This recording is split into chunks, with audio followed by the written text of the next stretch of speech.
This week in Jamaica Now, the countdown to the general election, Electoral Office of Jamaica making its final preparations, and the political parties are making the rounds too.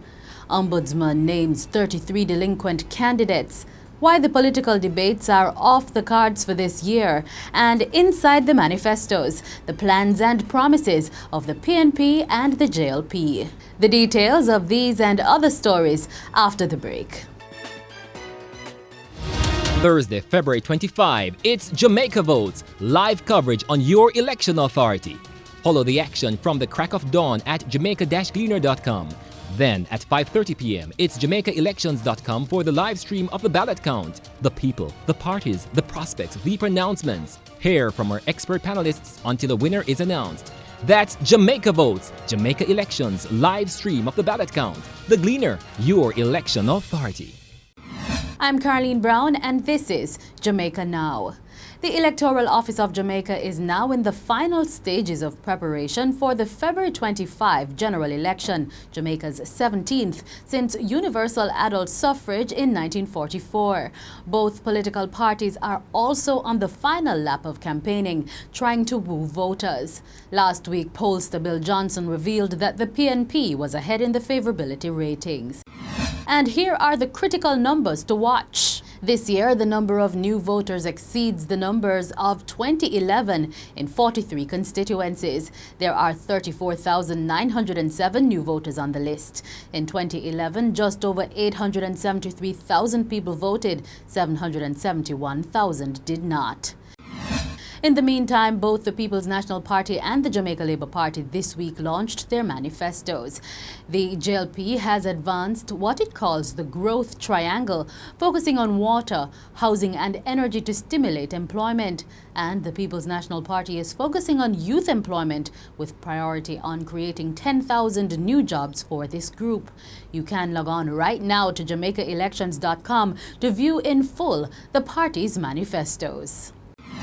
And the national political debates have been called off after the PNP insisted it would not take part unless the opposition leader Andrew Holness said sorry to the Prime Minister for comments he made about her. The PNP had also demanded that Holness answers questions about the source of funds for his Beverly Hills mansion. This week, Holness gave a comprehensive response and later rejected the apology demand, but did not address the PNP's other demands.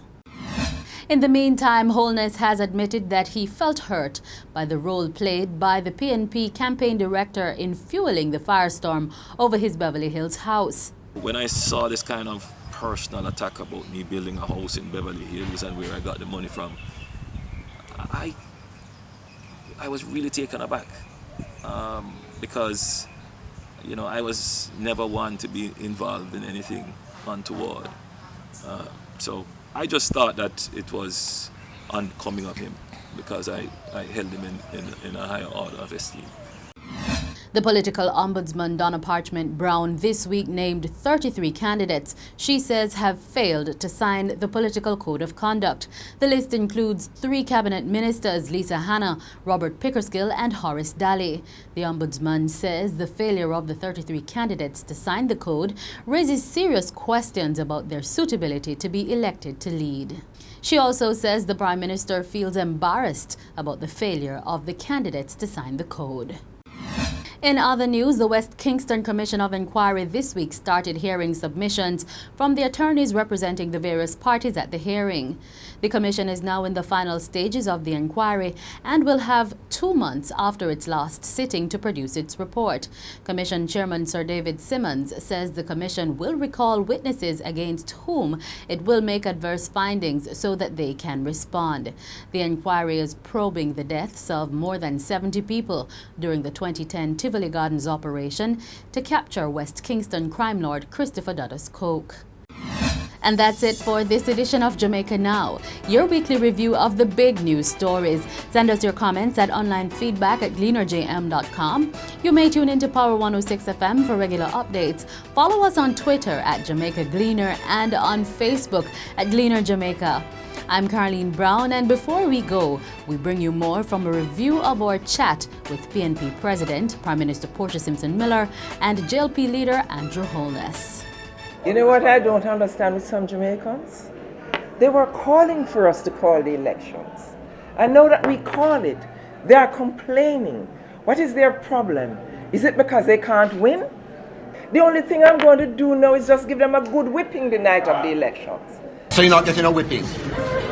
As the Prime Minister says, she promised let me tell you something. Let me say something. The Prime Minister can only whip her children. He is now a big man, but if he was my child, he would have been behaving differently. So he's no longer my son. But I love him. I still love him. But he's not my son. People want opportunities, and I don't believe that the present set of leaders, Peter Phillips and Portia Simpson Miller, they understand that they come from a different generation. They're way off the mark. All right, watch election night. You need to come here election night so I can give you one big thumb. I know you want to. When we win.